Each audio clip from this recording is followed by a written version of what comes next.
3 months into our program, training is underway, and we are working to screen and vet almost 7,000 volunteers to ensure that they are committed to fighting ISIL, pass a counterintelligence screening, and meet standards prescribed by U.S. law regarding the law of armed conflict and necessitated by operations. As of July 3rd, we are currently training about 60 fighters. This number is much smaller than we'd hoped for at this point, partly because of the vetting standards I just described. Now, you mentioned we are currently training about 60 fighters. I got to tell you, after 4 years, Mr. Secretary, that's not a very impressive number. And is it true that with these people that you are training and equipping to fight in Syria, is it true that you are telling them they're only there to fight ISIS and not Bashar Assad? Is that true?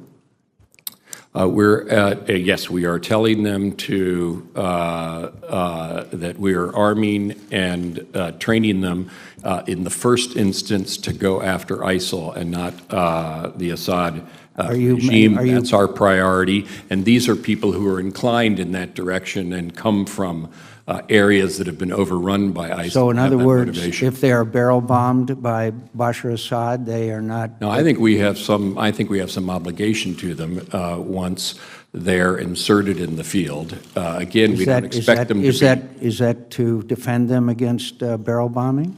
Well, that decision will be made when we introduce fighters into the field. That's a small comfort to those people you're recruiting right now, that decision will be made later on. Is that fair to these young men? They know that we will provide support to them. Exactly what kind of support. Does that mean you will defend them against Bashar Assad's barrel bombing? Mr. Secretary, this is not a very pleasant exchange. I'd like to have answers to questions. Will we tell them that we will defend them against Bashar Assad's barrel bombing?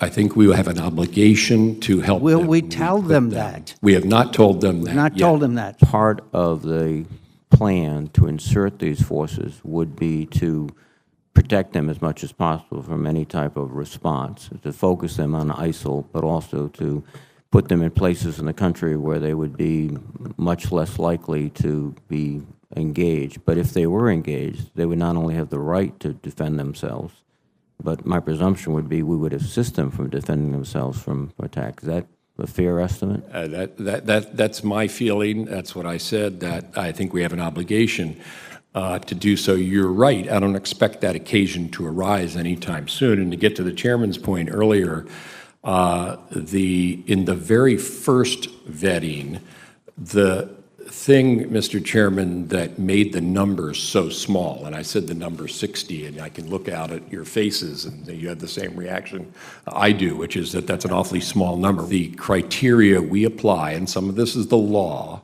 to these recruits.